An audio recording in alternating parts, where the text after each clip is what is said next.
Well, Ed and I and others talked about whether Ed could stand or whether he should stand. And the more we talked about it, the more we realised other people were talking about it too. And the more we talked about the ideas that we were thinking about, the more we listened to other people and what they wanted, we realised that this wasn't just going to be about Ed. This wasn't just going to be about one person. This was going to be about a change within the Labour Party. As soon as Ed announced he was going to run to be leader of the Labour Party, we were getting phone calls from all over the country from individuals who wanted to volunteer their time. I think it's fair to say that the main resource of this campaign has been our volunteers, and by harnessing their passion, their commitment and their energy is really about how we're going to win this election. I've always seen those programmes and films about political campaigns that have fantastic volunteers working for them. I never dreamed that I would have one myself.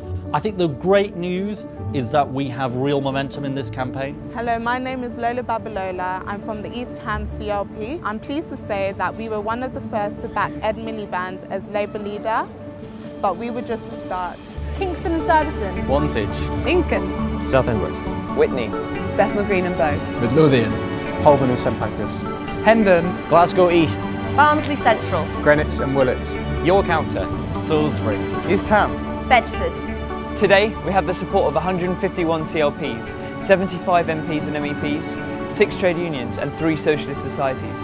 But perhaps most importantly, we have over 4,000 volunteers working not just for this campaign, but for the future of the Labour movement. So far, we've raised almost £60,000 in small donations, and it's just ordinary people giving whatever they can. We heard a really good response from people towards the campaign. They've been telling us that we're doing a great job, and that actually a lot of people are really supporting Ed. You know, the people I've spoken to on the phone have been really, really positive towards Ed's campaign. The most important thing we've got to convince people of is that this is a head and heart campaign. But I think lots of people are convinced on heart, and we need to convince people on head as well.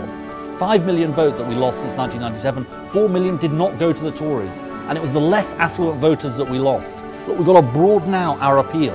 We've got to have the core vote, and we've got to have the vote that came to us for the first time in 1997. And the truth is the core vote became the swing vote because it went to the Tories. The idea that there are low-income voters that we could take for granted is just not true anymore. So the electoral map has changed, and our policies have to change as well.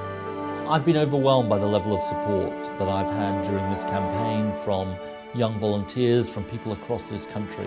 This campaign is powered by people. It's powered by the thousands of volunteers up and down this country who've joined my campaign. To get back into power, to make our society fairer, more just, more equal, we have to change. We have to change to win. At this election, let's change to win. Change to win!